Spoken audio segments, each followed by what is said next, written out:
আসসালামু আলাইকুম ওয়া রাহমাতুল্লাহি ওয়া বারাকাতুহু। বিসমিল্লাহির রহমানির রহিম। সম্মানিত দর্শক বন্ধু, আপনার উপর আল্লাহর রহমত এবং শান্তি বর্ষিত হোক। আজকে ইনশাআল্লাহ বিসমিল্লাহির রহমানির রহিমের একটি আমল বলছি। আপনি জানেন বিসমিল্লাহির রহমানির রহিম এটা অসাধারণ।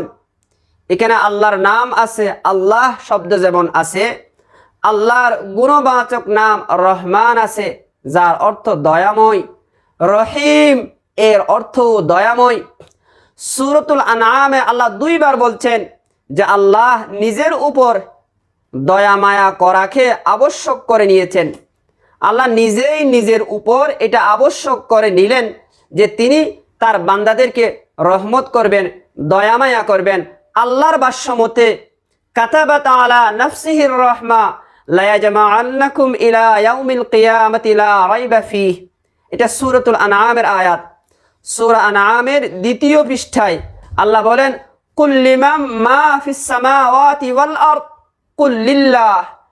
আমার নবী আপনি বলুন, ঘোষণা করুন, সমগ্র আসমান আর জমিনে যা আছে এইগুলোর মালিক কে?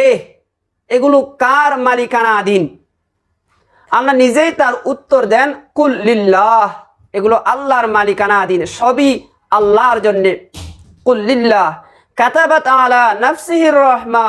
এ আল্লাহ নিজের উপর বান্দাকে রহমত করা, দয়া মায়া করাকে আবশ্যক করে নিয়েছেন। আল্লাহ তাআলা অন্য আয়াতে ইরশাদ করেন, উদউনি আস্তাজিব লাকুম। আমার বান্দারা, তোমরা আমার কাছে চাও, দোয়া করো, আমি তোমাদের ডাকে সাড়া দিব, তোমাদের দোয়া কবুল করব। অতএব যে আল্লাহ নিজের উপর রহমত করাকে আবশ্যক করে নিলেন, তার একটা গুণবাচক নাম রহমান, আরেকটা গুণবাচক নাম রহিম। এই দুটাই বিসমিল্লাহর মধ্যে আছে, বিসমিল্লাহির রহমানির রহিম। এটা যদি আপনি প্রতিদিন সকালে 19 বার পড়েন, উলামায়ে কেরামের অভিজ্ঞতা, আল্লাহ তাআলা রহমত দিয়ে আপনাকে মালামাল করে দিবেন।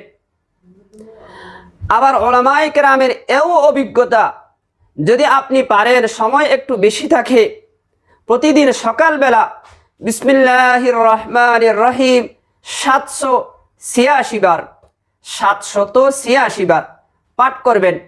কিছুদিন পড়েন, আল্লাহ রব্বুল ইজ্জত আপন দয়া মায়া রহমত দিয়ে, নিয়ামত দিয়ে আপনাকে ভরপুর করে দিবেন।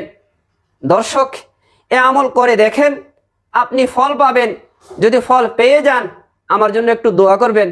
আসসালামু আলাইকুম ওয়া রাহমাতুল্লাহি ওয়া বারাকাতুহু।